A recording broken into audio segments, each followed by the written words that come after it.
Saudaraku, Paulus memang tidak jadi mampir ke atau singgah ke Korintus. Jadi tidak sesuai dengan apa yang direncanakannya. Memang sesungguhnya dari Makedonia langsung mau ke Korintus, lalu dari sana bermaksud supaya orang-orang Korintus mengantar dia untuk ke Yudea. Namun apa yang direncanakan dan dirindukan itu ternyata tidak bisa terlaksana. Oleh karena itu kemudian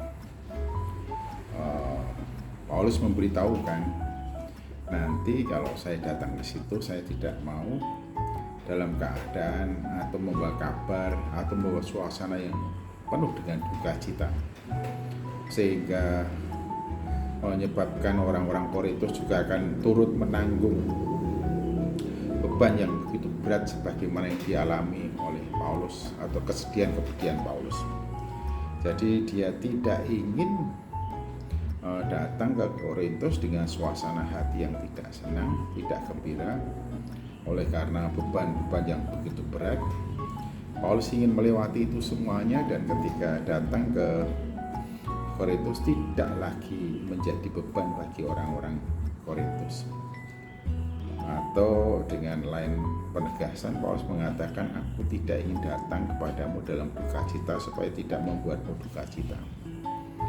Bagaimana hal itu saya lakukan? Kalau pada akhirnya sebenarnya penghiburan yang aku dapatkan itu juga datang dari teman-teman atau orang-orang Korintus. Oleh karena itu Paulus menginginkan kedatangan kelak setelah dia mengambil keputusan untuk tidak jadi ke Korintus, tapi dia tetap merencanakan untuk datang ke Korintus. Dan ketika dia betul-betul datang ke Korintus, dia tidak mau menjadi beban atau tidak mau datang dalam keadaan yang duka cita. Saya kira ini menjadi pemikiran untuk kita semuanya.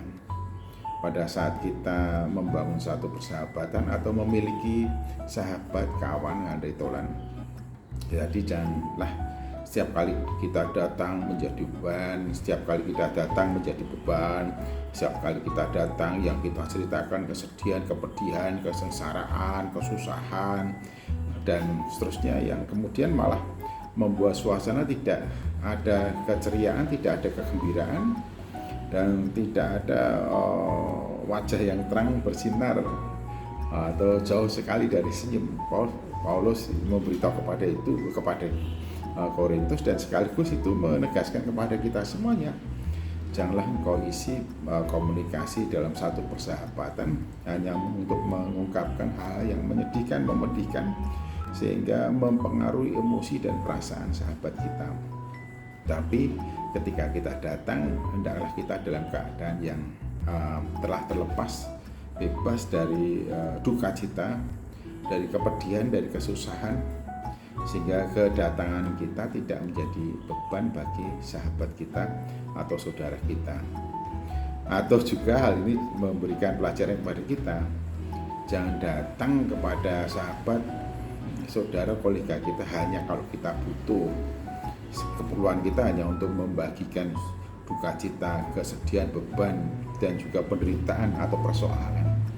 Datanglah pada saat berada dalam keadaan suasana hati yang baik, pada saat segala sesuatu setelah terselesaikannya, sehingga kita mampu membangun suasana yang menyegarkan, yang penuh semangat, yang menggairahkan, dan juga menjadi berkat bagi setiap orang yang kita bertamu atau bagi sahabat-sahabat kita. Wah, ini peringatan ini penting ya, sebab seringkali kita menemukan orang-orang yang hanya datang kepada sahabatnya pada saat butuh, pada saat perlu, pada saat menginginkan pertolongannya, pada saat menginginkan uluran kasihnya, sehingga yang kita bagi adalah penderitaan, beban, kesusahan, dan kesulitan-kesulitan kita. Tapi Paulus memberitahukan kepada kita bagaimana kerinduannya ketika datang ke Korintus, yaitu tidak lagi datang dalam duka cita, supaya kehadirannya menjadi terang, menjadi cerah, menjadi kebahagiaan, membangunkan suasana yang penuh dengan kegembiraan dan kebahagiaan. Catatan penting ya, catatan penting untuk kita. Jangan datang setiap kali datang hanya untuk menjadi masalah bagi sahabatmu, tapi datanglah dan menjadi berkat bagi sahabat-sahabatmu. Tuhan Yesus Kristus memberkati. Amin.